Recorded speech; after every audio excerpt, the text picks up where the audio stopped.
അല്ല എങ്ങനെയുണ്ട് നിങ്ങളിത് കേട്ടായിരുന്നു, നിങ്ങളിത് കണ്ടു ഇല്ലേ?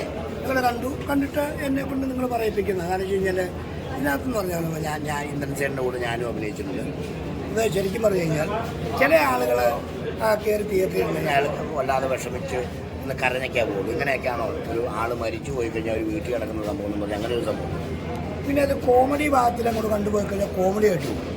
നമ്മുടെ ഈ പടത്തിൽ എന്ന് പറഞ്ഞാൽ എല്ലാം ഉണ്ടല്ലോ, അടിയുണ്ട്, പാട്ടുണ്ട്, രണ്ടുമൂന്ന് നല്ല പാട്ടുണ്ട്, ചിരിക്കാനുണ്ട്, ഒന്ന് കണ്ണു നനയാനുണ്ട്, പിന്നെ ഒരു ഇൻവെസ്റ്റിഗേഷൻ ഉണ്ട്. പോലീസ് ഇൻവെസ്റ്റിഗേഷൻ അല്ല അവിടെ നടക്കണം ഇല്ലേ? അത് നമ്മൾ പറയണ്ട. ഞാനെങ്ങനെയാണ് മരിച്ചത്, കുട്ടിലെങ്ങനെയാണ് മരിച്ചതെന്നൊരു ഇൻവെസ്റ്റിഗേഷൻ നടക്കണം ഇല്ലേ? അത് പടം കാണും. അപ്പോൾ ഒത്തിരി പടങ്ങൾ ഇറങ്ങിയിട്ടുണ്ട് നമ്മുടെ പടവും. അതുപോലെ തന്നെ ഞങ്ങൾ ശരിക്കും പറഞ്ഞ് പേടിച്ചിറക്കാൻ ഞാൻ ഓണത്തിൻ്റെ റിലീസ് ചെയ്യും. ഒത്തിരി പടങ്ങളുണ്ടായി. ആ സമയത്തൊക്കെ നമ്മൾ ഇറക്കി കഴിഞ്ഞ് കഴിഞ്ഞാൽ നമ്മളൊരു ചെറിയ സൈഡിൽ കൂടെ പോകുന്ന പടമല്ല അറിയാൻ വേണ്ടി ഇൻവെസ്റ്റിഗേഷൻ ഞാനും ഞങ്ങളൊരു 5-8 ദിവസം കഴിഞ്ഞപ്പോൾ ഇറക്കി കഴിഞ്ഞിട്ട് ഇപ്പം കുറച്ച് ആൾക്കാരൊക്കെ ഇങ്ങനെ കൊള്ളാട്ടോ ആ പടം കുഴപ്പമില്ല അതാന്നൊക്കെ പറഞ്ഞു കഴിയുമ്പോഴത്തേക്ക് അങ്ങനെ നിങ്ങളെയൊക്കെ ഒന്ന് വിളിച്ചു വരുത്തിയതാണ്. അപ്പോൾ നിങ്ങളൊക്കെ ഒന്ന് സഹായിച്ചു കഴിഞ്ഞാൽ നമ്മളെപ്പോലും ആൾക്കാർ ഇനിയും നിങ്ങളെ വിളിക്കും. ഈ ഇൻഡസ്ട്രിയിൽ നിൽക്കണ്ടേ? ഞാൻ പറയുന്നത് നമ്മുടെ പടം മാത്രമല്ല, നമ്മളിറക്കുന്ന പടം മാത്രമല്ല വിജയിക്കുന്നത്. ഒരു സിനിമ ഇറങ്ങിക്കഴിഞ്ഞാൽ അതിൻ്റെ കഷ്ടപ്പാടും ദുരിതമൊക്കെ എന്ന് പറഞ്ഞാൽ നമുക്കൊന്നും പറഞ്ഞാൽ അറിയില്ല. നമ്മൾ സിനിമ കാണുന്ന ആൾക്കാർക്കൊന്നും പറയാൻ പറ്റില്ല. പക്ഷേ വിമർശിക്കുന്നവരെ നമ്മൾ അത് ഏറ്റെടുക്കണം, നല്ല വിമർശനം ഏറ്റെടുക്കണം, കൊള്ളാത്ത വിമർശനം മറുപടി പറയാതെ എത്ര നാൾ ചിന്തിച്ചിട്ടും ഒക്കെയാണ് കഷ്ടപ്പെട്ടാൽ സിനിമ ഉണ്ടാവണേ. നമ്മൾ ഇന്നേം നിന്നിട്ട് നാളെ കഴിഞ്ഞ് സിനിമ ഉണ്ടാവുമല്ല. ഒരു 4-5 വർഷമൊക്കെ ഒരു റൈറ്റർ ഇന്ന് ഡയറക്ടറൊക്കെ ആയിട്ട് അവിടെ ചെന്നു ഇവിടെ ചെന്നു അവിടെ ചോദിച്ചു, അയാൾക്ക് ഡേറ്റില്ല ഇങ്ങനെയൊക്കെ പറയും.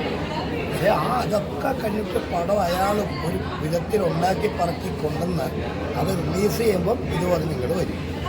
വന്നു കഴിഞ്ഞിട്ട് പറയുമ്പോഴാണ് ചിലപ്പം കുറേ ആൾക്കാർ നമ്മളെ വൾഗരീകരിച്ചുകൊണ്ടൊക്കെ ചിത്രീകരിച്ചെന്തൊക്കെ പറഞ്ഞില്ലേ, അതായത് അങ്ങനെ ചെയ്തു ഇങ്ങനെയായിരുന്നു, അതൊക്കെ ചുമ്മാ ഒരു കാശുകളൊക്കെ പറയും. അത് അങ്ങനെയൊക്കെയാണ് നമ്മൾ സിനിമ ചെയ്യുന്നത്.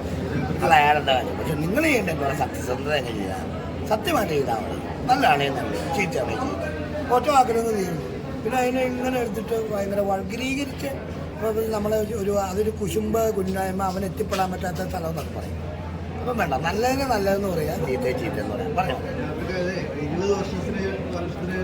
അത് ഞാൻ പറഞ്ഞു. നീ ചോദ്യം ചെയ്യണ്ട, എനിക്ക് മനസ്സിലായി. ഞാൻ ഒരു 10 രൂപ കൊല്ലം പെട്ടെന്ന് പറയല്ലേ, ഞാൻ ഒരു 10 രൂപ കൊല്ലമായി, ചിലപ്പോൾ 17 കൊല്ലമായിരിക്കും, ചിലപ്പോൾ 18 കൊല്ലമായിരിക്കും.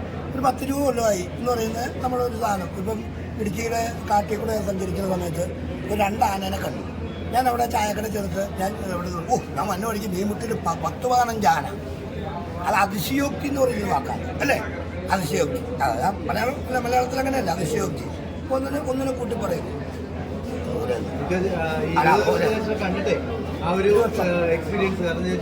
ഒന്നുമില്ല. ഞാനും എൻ്റെ ജ്യേഷ്ഠനും എൻ്റെ മരണപ്പെട്ടു, ഒരു 14 കൊല്ലം മരണപ്പെട്ടു എൻ്റെ ഇളയ സഹോദരനോട് ചാനലുള്ള സിനിമ കാണാൻ അവരുടെ കല്യാണമൊക്കെ ആലോചിച്ച് അവർക്ക് കല്യാണം വന്നപ്പോൾ ഞങ്ങളുടെ ബ്ലോക്ക് തന്നെ പോയി. പിന്നെ ആ ബന്ധം മുറിഞ്ഞു, പിന്നെ പടം കാണാറില്ല. പിന്നെ 20 വർഷത്തിനിടയ്ക്ക് ബിഗ് ഞാൻ ഒരു കാൽഭാഗത്തിന് കയറി കഴിഞ്ഞപ്പോഴത്തേക്കും ഞാൻ വേറെ വിഷയമായിട്ട് ഇറങ്ങി പോന്നു. പിന്നെ വേറൊരു പടത്തിൻ്റെ കൂട്ടുകാരോട് പോയി ഒരു പകുതി ആയിരുന്നു ഉറങ്ങി. ആ പടം തുടങ്ങാൻ താമസിച്ചു. പിന്നെ എഴുന്നേറ്റൊരു കണ്ടത് തോന്നിയില്ല. പിന്നെ അങ്ങനെ ഇപ്പം എൻ്റെ സിനിമയാണ്. എനിക്കതിന് കുറേ കാര്യങ്ങളൊക്കെ പറയാനുണ്ട്. നമ്മളിപ്പോൾ വീട്ടിൽ കയറിയിട്ട് സിനിമ കാണാൻ പോയിട്ട് കയറില്ലാന്ന് പറഞ്ഞിട്ട് കാര്യമുണ്ട്. അവിടെ എനിക്ക് പൈസ തന്നല്ലേ, അപ്പോൾ അതിന് വേണ്ടിയിട്ട് എന്തെങ്കിലും ചെയ്ത് കൊടുക്കാം. മാക്സിമം നമ്മൾ പൈസ പഠിച്ച് തിന്ന് വീർപ്പിച്ച് എൻ്റെ മക്കളെയും വീർപ്പിച്ച് പെണ്ണുമ്പിള്ളേനും വീർപ്പിച്ച് എൻ്റെ സ്വന്തക്കാരും വീർപ്പിച്ച് തന്നാൽ പോരാ. അപ്പം ഞാൻ മേടിച്ചതിന് അയാൾക്ക് ഈ പടം കഴിഞ്ഞിട്ടും നമ്മൾ ചെയ്യണം. അതെല്ലാം നടന്മാരും ചെയ്യുന്നതാണ്, നമ്മളിപ്പോൾ പുതുതായിട്ടുണ്ടാക്കുന്നതല്ല. അപ്പോൾ അതിനെല്ലാത്തിനും വന്നാൽ അപ്പം നിങ്ങളൊരു കാര്യം ചെയ്യുക, ദൈവത്തെ ഓർത്ത് നല്ലതിന് നല്ലതാണെന്ന് പറയുക. എൻ്റെ അഭിപ്രായത്തിൽ നിന്ന് സഹകരിച്ച് പറഞ്ഞ് രക്ഷപ്പെടുത്തി വിട്ടാൽ അടുത്ത പടത്തിലൊക്കെ കാണാനാവുകയും ഞാൻ പോട്ടെ.